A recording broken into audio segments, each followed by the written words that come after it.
सवाल थे त सिंध गवर्नमेंट उन्हनि सां गॾु बीठी आहे या सिंध गवर्नमेंट उनजी सपोर्ट करे थी। मां एग्री नथो कयां।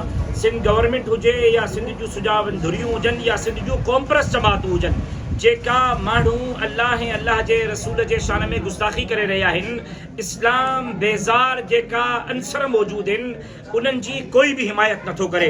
चाहे उहा सिंध हुकूमत हुजे, पाकिस्तान पीपल्स पार्टी हुजे या कॉम्प्रेस क़यादत हुजे।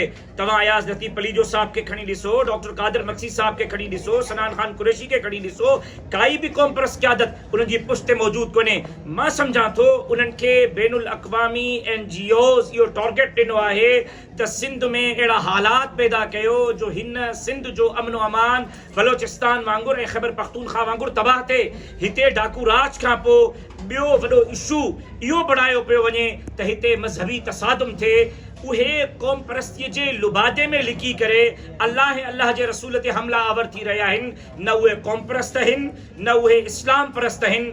मां उन्हनि खे इस्लाम बेज़ार बि सम्झां थो, मां उन्हनि खे सिंध बेज़ार बि सम्झां थो। उन्हनि जी पुष्ट ते काई बि सियासी जमात, काई बि मज़हबी जमात, काई बि कॉम्प्रेस जमात कोन्हे। उहे बैनुल अक़वामी एजेंडा ते आहिनि, बैनुल अक़वामी NGOs जा नुमाइंदा आहिनि ऐं बैनुल अक़वामी इशारनि ते सिंध जे पुरअमन फिज़ा खे ख़राब करण जे लाइ एॾो वॾो अमल करे माण्हुनि जे जज़्बात खे मजरूह करे रहिया आहिनि। मां सम्झां थो काफ़ी आहे, निमाज़ मुंतज़िर आहे। वॾी